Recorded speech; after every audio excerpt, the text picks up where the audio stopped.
అందరికీ వందనాలండి. ఎలా ఉన్నారు? బాగున్నారా? దేవుడిచ్చిన మహావచనాలను బట్టి ఇదన్నా దేవుని యొక్క వాక్య ప్రకారం మనం చూసుకున్నట్లయితే దేవుడు చేసిన మేలుల కంటే దేవునికి మనం ఏమిచ్చిన ఆయన రుణాన్ని తీర్చుకోలేము కనుక దేవునికి కృతజ్ఞతాపూర్వకంగా దేవుడు చేసే మేలులు 10 మందికి కూడా మనం సాక్ష్యం చెప్పినట్లయితే మన సాక్ష్యాన్ని విని చాలామంది మారి దేవుడిని నమ్ముకోవడానికి ఎక్కువ అవకాశము ఉంటుందన్నమాట అండి. దేవుడు చేసిన మేలులు మన హృదయంలోనే దాచేసుకుని మన మనసులోనే దాచేసుకుంటే దానివల్ల ఏమాత్రం ఉపయోగము లేదన్నమాట అండి. సర్వశక్తి గల దేవుడికి అసాధ్యమైనది ఏది లేదు కనుక దేవుడు చేసిన మేలులు 10 మంది ఎదుట ఒక సాక్ష్య రూపంలో మనం చెప్పగలిగితే కనుక చక్కగా దేవుడు ఇలాంటి మేలులు కూడా చేస్తాడా, అయితే దేవుడిని నమ్ముకుంటే నాకు కూడా దేవుడు మేలు చేస్తాడని చెప్పేసి 10 మంది కూడా ఎక్కువగా దేవుడిని నమ్ముకోవడానికి అవకాశం ఎక్కువగా ఉంటుందన్నమాట అండి.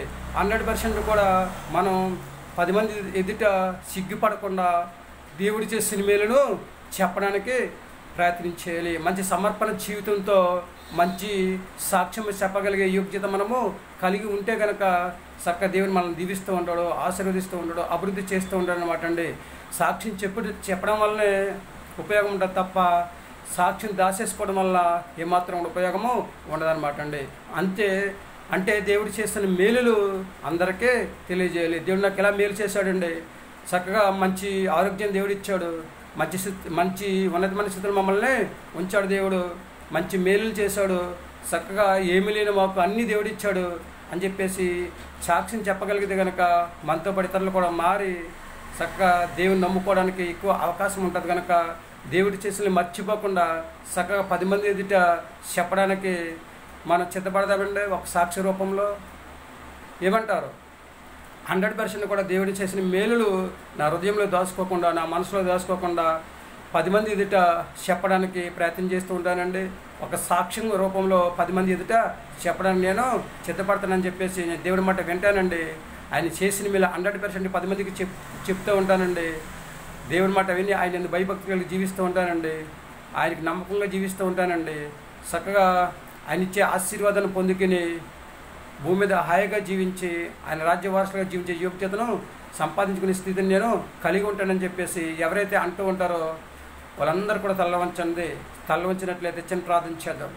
మహాపురుషుని పరలోకపు తండ్రి, నీ ఘనమైన పదం లెక్కలన్నీ స్తుతిస్తారు ప్రభావ. బిడ్డలందరూ కూడా దీవించండి, ఆశీర్వదించండి.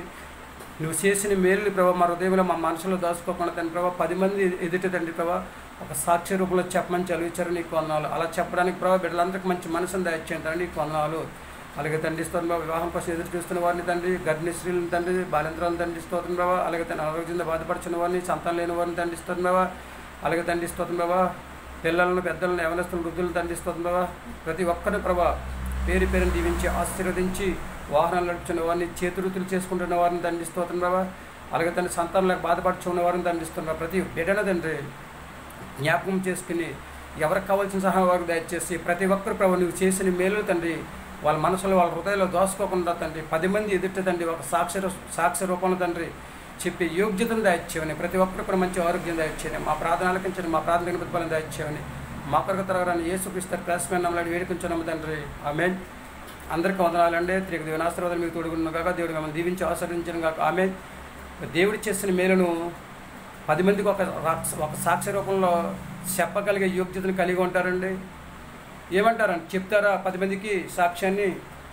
మనకు చేసిన మేలు మన మనసులో మన రోజుల మీద దాచుకోకుండా ఇతరులకు మనం చెప్పగలిగే స్థితిని మనకు కలిగి ఉంటే దేవుడు మన జీవితంలో ఇంకా మేలులు చేస్తూ ఉంటాడు కనుక 100% కూడా చిగ్గుపడకుండా దేవుడు మనకి ఏ మేలైతే చేశాడో ఆ మేలును 10 మందికి ఒక సాక్ష్య రూపంలో చెప్పండి. అప్పుడు దేవుడు మీ జీవితంలో ఒక ఉన్నతమైన స్థితిలో వచ్చడానికి ప్రయత్నం చేస్తూ ఉంటాడు అనమాట అండి. ఏమంటారు, వృద్ధులు, పిల్లలు, యవనస్తులు, పెద్దవాళ్ళందరూ కూడా దేవుడు చేసిన మేలును 100% కూడా ఇతరులకు చెప్పడానికి ప్రయత్నించేయండి, చిక్కుపడకుండా. అప్పుడు దేవుడు మరొకసారి ఆశీర్వదించి మీకు ఏ సహాయం అయితే కావాలో ఆ సహాయం దేవుడు చేస్తూ ఉంటాడు అనమాట అండి. ఏమంటారు, మీ ఆలోచన మీదేనండి.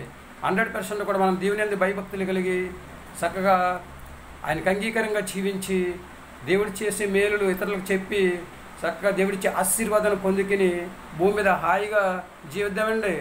ఏమంటారు?